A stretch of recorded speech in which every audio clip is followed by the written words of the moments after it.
Estamos de regreso. Gracias por continuar con nosotros en este radar mañana de domingo 3 de agosto. Y entramos ya a este segundo bloque de análisis al que hemos denominado Desafíos del Presupuesto 2026. Y hoy me acompañan Luisa Turola, economista. Un placer tenerle con nosotros, de verdad. Un gusto tenerla con nosotros y gracias por aceptar la invitación. Muchas gracias a usted, muy amable. Y también me acompaña Horacio Estribí. Él es economista y también es asesor economista del Ministerio de Economía y Finanzas. Horacio, qué gusto tenerle. Hace rato que no compartía una mesa de entrevistas con usted, así que bienvenido a nuestro radar.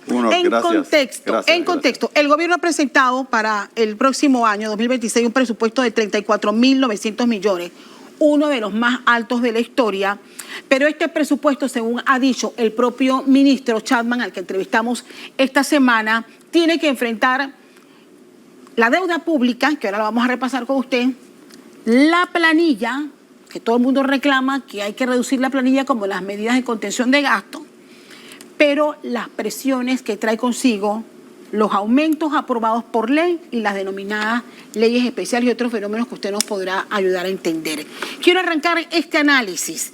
El ministro ha dicho, este presupuesto, don Horacio, ha dicho el ministro, es un instrumento de disciplina fiscal. ¿Por qué lo describe de esa manera? Porque propende hacia una contención del gasto, una racionalización del gasto, a pesar de las circunstancias o el contexto que tú describiste, que en primer lugar creo que es oportuno aclarar que año a año es tradicional que el presupuesto crezca. Y eso no es producto sino de, entre otras cosas, quizás esa falta de disciplina, pero no solo eso, sino también en el caso específico de la actualidad que vivimos, se le agregan otros factores que incluyen una acumulación de la deuda que creció en forma significativa durante la administración anterior, virtualmente se duplicó, y eso se traduce en un aumento en la amortización de deuda, es decir, la cantidad el repago de esa deuda, 2, se traduce también en que hay que pagar más intereses para amortizar esa deuda. A eso agrega el compromiso de casi 1.000 millones que se adquiere en virtud de la aprobación de la Ley 462 de la Caja del Seguro Social, y eso agrégale también lo que tú señalas con respecto a los aumentos salariales que podríamos llamar compulsivos, automáticos, que son producto de un conjunto de leyes especiales que podemos detallar después. Pero en esencia, respondiendo a tu pregunta, a pesar de esas circunstancias, por ejemplo, si tú tomas el gasto corriente que se propone este año para el 2026, lo comparas con el 2025, le excluyes el tema de ese factor que acabamos de mencionar de la deuda pública, sí. Realmente el crecimiento fue solamente de 1%. Y a eso es lo que se refiere el ministro cuando dice... ¿Y usted nos puede describir brevemente cómo se distribuye esos 34.900? ¿Cómo se distribuye? ¿Cuánto se está en inversión? ¿Cuánto va para la operatividad? ¿Y cuánto para el pago de la deuda? El pago de la deuda en total hay aproximadamente unos 8.000 millones de dólares, ¿no? Que es producto de una serie de deudas que se vencen, amortizaciones, entre otros factores. En primer lugar. En segundo lugar, digamos en grandes cifras, 11.000 millones de dólares de esos están destinados a gasto de inversión, lo cual representa de paso un aumento del 25% respecto a las inversiones previstas en el 2025. Y eso es tremendamente favorable por cuanto que a pesar de las circunstancias adversas que hemos señalado, a pesar de esos factores inerciales que impulsan casi de forma automática un aumento en el gasto corriente, a pesar de eso se ha buscado ese espacio para poder reforzar el gasto en inversiones. ¿Su opinión? Bueno, lo que acaba de decir el licenciado Estribí realmente ha dado algunos números. Hay que recordar que todos los años se empieza un ejercicio dentro del Ministerio de Economía, empiezan las diferentes instituciones que se presentan a poner su lista al niño Dios. Generalmente todos los años toda institución pide más, ya sea por efecto de atender los proyectos que tienen, ya sea otro por efecto de su planilla, etcétera. El ministerio, por su parte, tiene que tomar en cuenta el marco fiscal.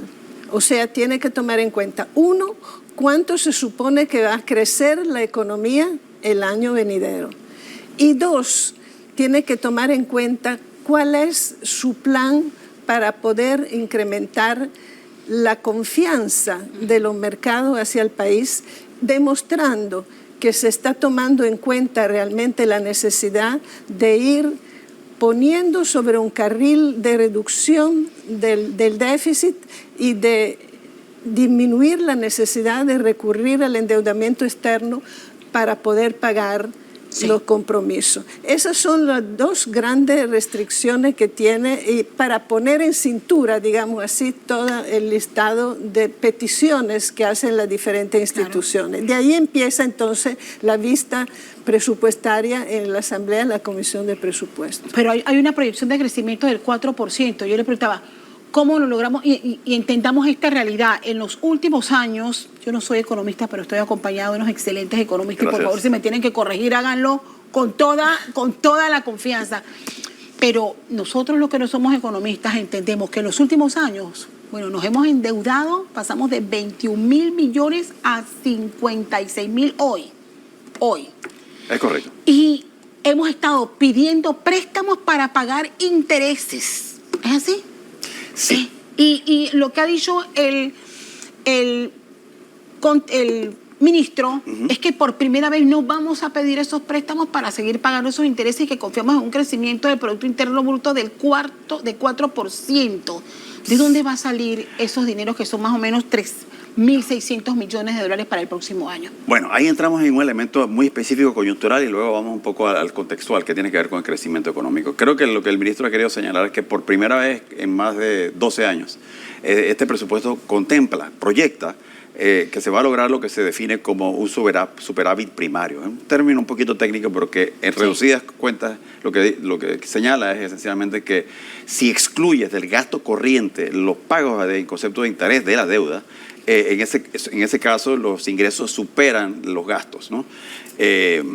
Y eso, si se logra mantener, digamos, esa condición en presupuestos sucesivos, eso crea precisamente, se hace sostenible, eso crea un espacio para poder ir pagando paulatinamente, reduciendo la deuda, en primer lugar. En segundo lugar, aquí ya entramos en un contexto un poco más amplio y la experiencia de Luisa también podrá confirmar esto. Una forma efectiva de poder pagar la deuda pública requiere varios componentes. En primer lugar, mejorar los ingresos, lo que quiere decir que tenemos que reducir la evasión, en primer lugar. En segundo lugar, tenemos que racionalizar, contener el gasto, lo cual ya sabemos que es muy difícil considerando los factores anteriores: acumulación de la deuda, alza en las tasas de interés, producto de una circunstancia de los mercados internacionales, un poco una pérdida en la credibilidad de Panamá como consecuencia de las convulsiones que hemos vivido, que eso ha encarecido también la deuda. Todo esto, este presupuesto tiene que hacerle frente a esa coyuntura, que es heredada de alguna forma, pero hay que hacerle frente.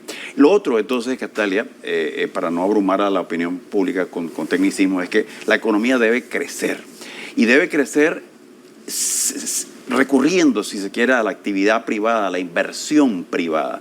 ¿Por qué? Porque precisamente ese crecimiento sostenido es lo que hace que, en términos relativos, la deuda pese menos. Y en la medida en que la economía crece, existen más recursos para poder hacerle frente a esa deuda. Entonces, el desafío es cómo hacemos para que la economía crezca sin tener que recurrir necesariamente a ese nivel de endeudamiento y a ese nivel de inversión pública. Es ahí el gran desafío. ¿Cómo lo logramos, no? ¿Cómo logramos esos balances, señora Luisa? Sí, eso es el desafío de la política económica adoptada por el gobierno, porque al mismo tiempo, si hablar de un crecimiento del Producto Interno Bruto en términos reales del 4% o 5% nominales, significa que tiene que seguir la economía creciendo, pero al mismo tiempo dando respuesta que la sociedad espera a nivel de generación de empleo.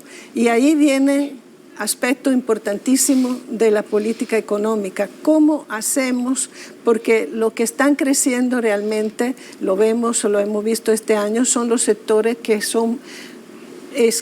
generan escaso empleo, o sea que son intensivos en capital, y lo que hay que ir creando es empleo en otros sectores, sobre todo desde el punto de vista geográfico, donde tenemos áreas de geografía del país que tienen problemas sociales enormes, y ahí se necesita crear lo que denominamos en economía polos de desarrollo, que requieren un trabajo mancomunado entre el sector público y el sector privado organizarse también en función de discutir con el sector público, con el gobierno en este caso, cuáles son los desafíos que requiere para dar respuesta y crear la famosa economía externa, que son los factores que hacen que se facilite la inversión en un determinado lugar geográfico del país. Ahora bien, licenciado Estribí, si nos pudiera explicar brevemente,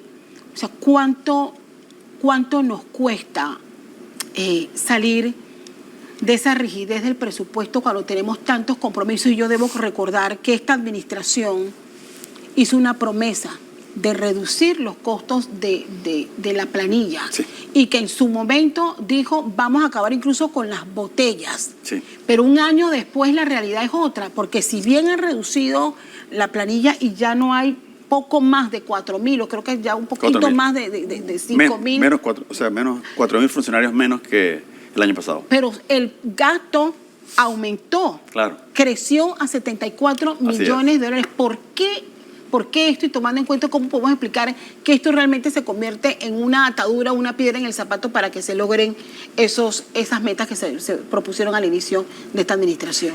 Sí.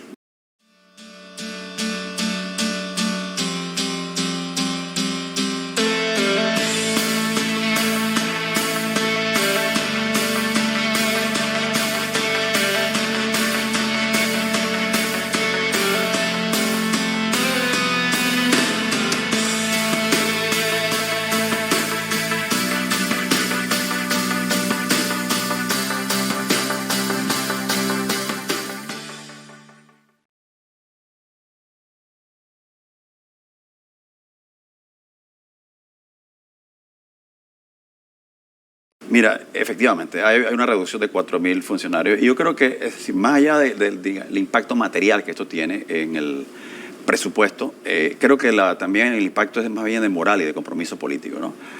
Porque refleja una intención, una intención bien encaminada hacia precisamente racionalizar el gasto, en este caso específicamente en materia de planilla. Sin embargo, para ser totalmente prácticos y honestos, sabemos también, lo que hemos señalado, es que hay una presión enorme por parte de las leyes especiales, ¿no? Y esto naturalmente es un tema conflictivo, es un tema controversial. Reformar este sistema no es algo que requiere una enorme discusión, un debate, y creo que ese es parte del aporte que se viene dando, ¿no? Tanto el ministro Chapman como la viceministra Gabriela y tengo que decirlo como un funcionario de carrera por muchos años, por primera vez se expone esto como una de las causas que no es nueva, pero que ahora se menciona. Entonces, no es fácil, se trata de... Lo otro es el tema de la deuda que ya mencionamos y ya señalamos cuál podría ser una estrategia de reducción de la deuda, que es a través del crecimiento y contener el gasto, ¿no? Porque ya sabemos que es un tema difícil. Entonces, son estas coyunturas las que en un momento dado podrían ir de manera progresiva, porque no hay una solución ni inmediata ni única para este tema del crecimiento del gasto en planilla. Pero sí, hay que destacar que uno de los elementos que provoca, que explica en gran medida el crecimiento continuo, sostenido, irreparable, irreversible a veces del gasto corriente y específicamente del gasto de planilla, es precisamente la existencia de leyes especiales que favorecen a sectores, hay que mencionarlo. Hay que mencionarlo para que la gente lo tenga claro. Enfermeras, auxiliares, profesores, docentes, veterinarios, etcétera, ¿no? Y que probablemente son grupos que merecen este aumento, pero que yo creo que dentro de una concepción de desarrollo, lo que se requeriría es que estos grupos también se abran a la posibilidad de establecer cierto tipo de mejoras en el servicio público. Estas mejoras en el servicio público son las que en alguna forma activan una especie de lo que podríamos llamar un círculo virtuoso, en donde la gente recibe más educación, mejor salud, con los mismos recursos. Y yo creo que esto es importante, y esto es un mensaje, Castalia, ya te paso el micrófono. Los panameños tenemos que aprender es que quizás, por el momento, tenemos que acostumbrarnos a la idea de que vamos a crecer, pero no en la misma medida que antes. 1, 2, por consiguiente, vamos a tener menos recursos para resolver los mismos problemas. Y por consiguiente, requerimos más audacia y más inteligencia de cómo mejoramos la calidad del gasto público. Porque hay una discusión, para mí, bizantina, de que hay que reducir el Estado. Yo creo que el Estado lo que hay que es mejorarlo. Y mejorar la calidad de los servicios que prestan, más allá de que aumentemos o reduzcamos el gasto. Es que cuando el común de la gente que no maneja cifras escucha 34.900 millones de dólares, dice, pero entonces ¿por qué el sistema es tan deficiente? porque yo no tengo medicina, o porque yo no tengo educación de calidad, o porque yo no tengo agilización en la prestación de los servicios básicos como el agua. Y aquí me podría ir enumerando. Había un debate esta semana sobre la ejecución del presupuesto del Ministerio de Educación, que recibe el 7% realmente. El 7% de lo que... O sea, usted habló al inicio y me encantó que trajera como ejemplo, presentamos una cartita de Navidad, pero esa cartita de Navidad cuando se elabora el presupuesto no debe ir de la mano de la evaluación de la ejecución de ese ministerio o esa institución. Mira, en el mundo ideal, en el mundo ideal. Se habla de que se requiere en la economía un ajuste estructural. Se requiere un ajuste estructural en el sector, en las instituciones del sector público, porque han ido formándose, forjándose y creciendo en base a criterios que muchas veces no responden a racionalidad, sino a presiones de tipo político. ¿Qué resulta? Que además hay problemas. Eso, si nos ponemos a pensar, cuando usted pone personas que no tienen la suficiente competencia en cargos, obtiene, además del resultado de que no generan en su actividad las expectativas que tenemos, generan también una insatisfacción tremenda en aquellas unidades de trabajo que han seguido trabajando en la institución y que se sienten entonces frustradas porque ven por encima de ellos una jefatura que fue nombrada con mayores recursos y que no responde a las expectativas. Ese es un daño muy grande. El otro daño es que por muchos años no se han hecho los ajustes, no se ha incorporado toda la tecnología que se necesita para mejorar los procesos. Ese costo recae también en el sector privado, que tiene que soportar procesos burocráticos muy engorrosos. Uno no entiende, por ejemplo, el por qué para ciertas operaciones, incluso de seguimiento a contratos, de cobro, etcétera, hay que seguir aportando fotocopias de contrato, hay que seguir aportando fotocopias de documentos que reposan en la misma institución y se dilatan todos los procesos, se dilatan los resultados, y ahí entramos en el tema que usted señaló de las inversiones. ¿Por qué hay baja ejecución de las inversiones? Sí. Primero hay que recordar una cosa: cuando hay cambio de gobierno, el primer presupuesto, el primer año, son proyectos que se ejecutan en continuidad, o sea, no son los proyectos que presenta un gobierno entrante. Entonces, redireccionar en un año y ejecutar, a lo mejor encuentran proyectos que se han presentado pero que no gozan de todos los elementos y hay que chequear si están bien, y hay problemas en la contratación y hay acciones legales en curso.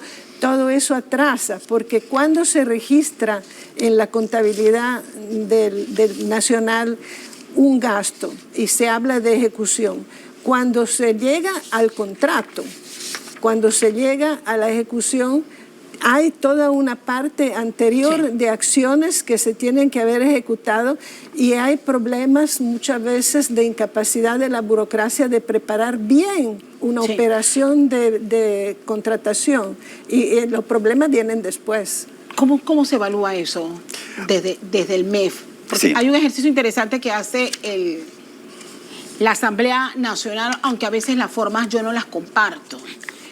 Pero sí es un ejercicio sensato en que la gente debería saber cómo me rinde cuenta cada ministerio, cada institución de cada dólar que nosotros le asignamos todos los años. Mira, rendición de cuentas es un tema que es fundamental y yo creo que va alineado con la concepción que acaba de plantear Luisa, en el sentido de que realmente el país requiere ajustes en su estructura, en su modelo, tanto a nivel de generar nuevos motores de crecimiento a través de innovación y tecnología, que son los que van a crear ese empleo. Por ende, requerimos una transformación educativa, requerimos a través de la inversión directa extranjera atraer inversión no solamente en infraestructura, sino también en empresas innovadoras. Necesitamos facilitar el proceso de emprendimiento. Por eso digo que es un tema complejo. Sí. Pero si te pones a ver en el fondo, Castalia, y suena raro a que un economista te diga esto, pareciera que el problema no es de naturaleza económica. Panamá es un país con grandes ventajas incomparables. El uso del dólar, el funcionamiento de un centro bancario internacional, nuestra posición geográfica que facilita, aloja el funcionamiento de un sistema multimodal, de canal, puertos, carreteras, carreteras, aeropuertos, etcétera. Tenemos todo el potencial. Pues si es así, ¿por qué no logramos aprovecharlo como pudiéramos? Lamentablemente llegas a la conclusión de que parte del problema es la incapacidad que tenemos para ponernos de acuerdo. Fíjate, el ajuste de la ley 462, más allá del resultado, todos sabíamos que era necesario establecer algún tipo de cambios en los parámetros, etcétera. Se hizo en forma moderada y a pesar de eso, mira el conflicto que se concitó. Ahora, si tú te pones a pensar, decir, bueno, esa es apenas una de las reformas que hace falta. Sí. Imagínate todas las otras que harían falta y toda la discusión que requerirían en el debate. Si cada una de esas reformas va a generar una controversia de esta naturaleza, el país va a estar paralizado. Y creo que es parte del problema. Creo que nuestro problema es de tipo cultural y de gerencial en materia política. Ahora bien, mencionabas algo muy importante, rápido, que es el tema del 7% del presupuesto en educación.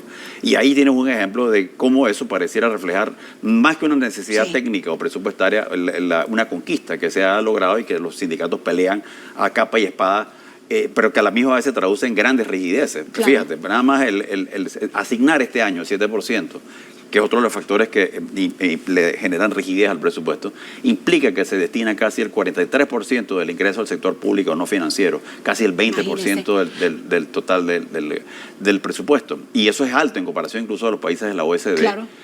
Y lo que eso impide es una articulación adecuada y una movilidad en la asignación presupuestaria. Ahí tienes un ejemplo. Yo quiero citar, para quedarme con los ejemplos, un artículo publicado en nuestro sitio web por Alfonso Grimaldo y que tiene que ver justo con eso. Y voy a citar dos ejemplos que él plantea en ese análisis. Para el presupuesto 2025, la Asamblea Nacional recibió 95.7 millones para gastos de funcionamiento y 3 millones para inversión.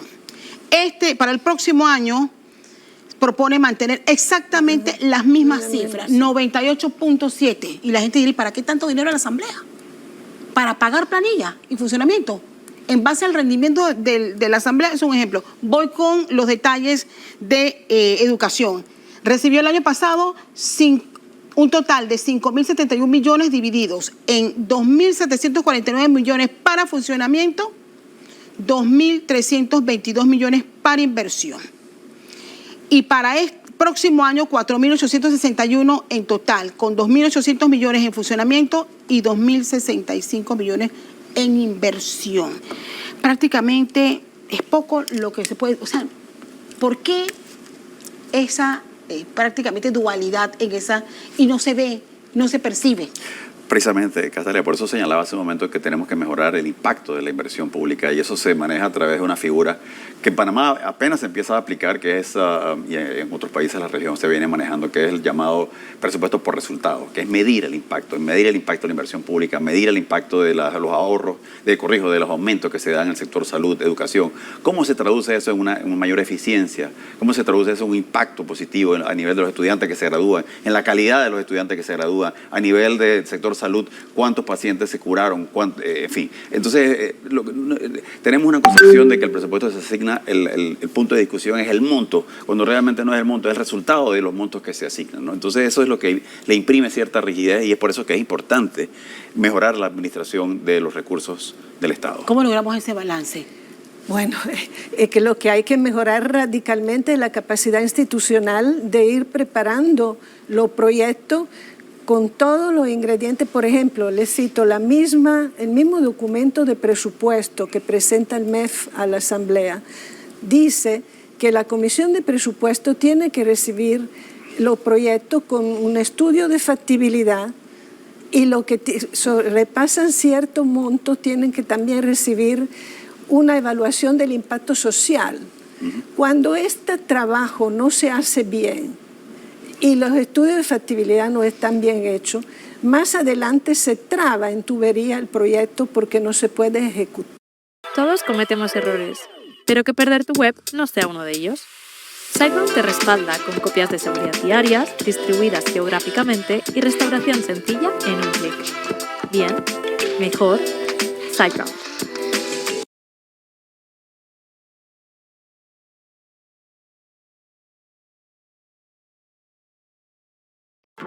Riu Plus le lleva más lejos. Le damos hasta $150 para que viaje con Riu solo por hacerse miembro de Riu Plus. Regístrese para reservar al mejor precio y disfrutar de beneficios exclusivos. Solo en Riu.com o en la app.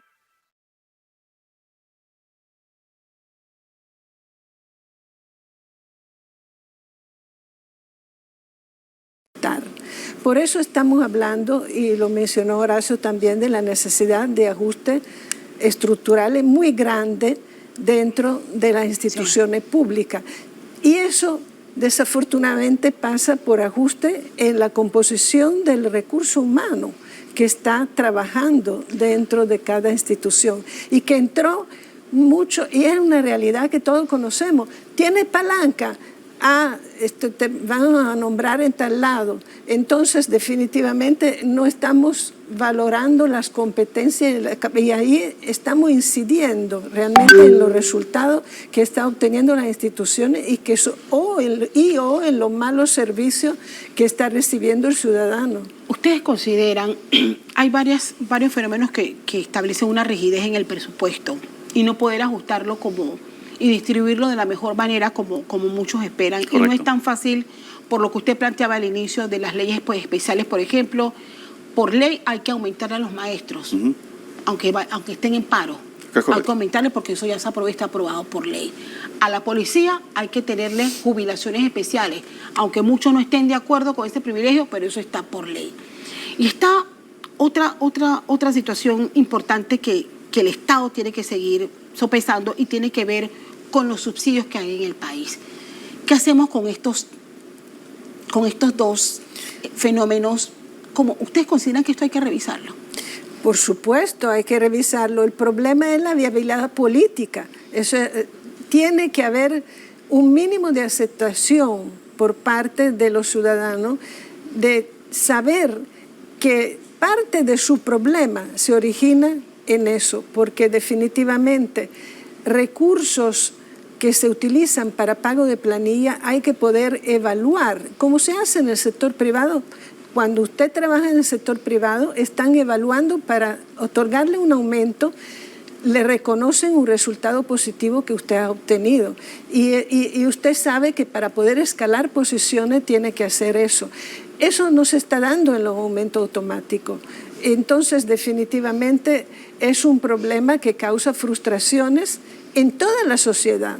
Entonces, si no se entiende esto a nivel de la sociedad, los políticos no van a tomar las decisiones que corresponde tomar y el país necesita, como lo tienen otros países, la capacidad de poner en los puestos públicos las personas que tengan la competencia y que se puedan evaluar en el camino por los resultados que entregan a la institución. Esa es una realidad. No, totalmente de acuerdo. Hay que mejorar el monitoreo y evaluación y el seguimiento de los subsidios. Primero que nada. En segundo lugar, hay que determinar quiénes lo reciben y si hay justificación de que se reciban o no, porque en la medida en que tú sacrifiques subsidios en una población que no es la más vulnerable, en esa misma medida estás descuidando a una población que sí requiere esos subsidios. Entonces no se trata de reducir o eliminarlos, sino incluso también de mejorar su destino. Y eso es parte de lo que he mencionado, que hay que mejorar la calidad del gasto. Y el gasto tiene que reorientarse, bien sea el gasto de subsidio, el gasto en materia de inversión, a través de conceptos más técnicos. El problema es que realmente, en el fondo de Castalia, y esto es una opinión personal, creo que hay un tema cultural. Los panameños estamos descontentos con la realidad, pero en el momento que tú planteas cambiarla, de una vez la rechazan. Y dice, no, porque es que este gobierno me cae mal, no me gusta la personalidad de este o del otro. Cuando quizás obviando el hecho de que no se trata del gobierno, se trata del Estado panameño, ¿no?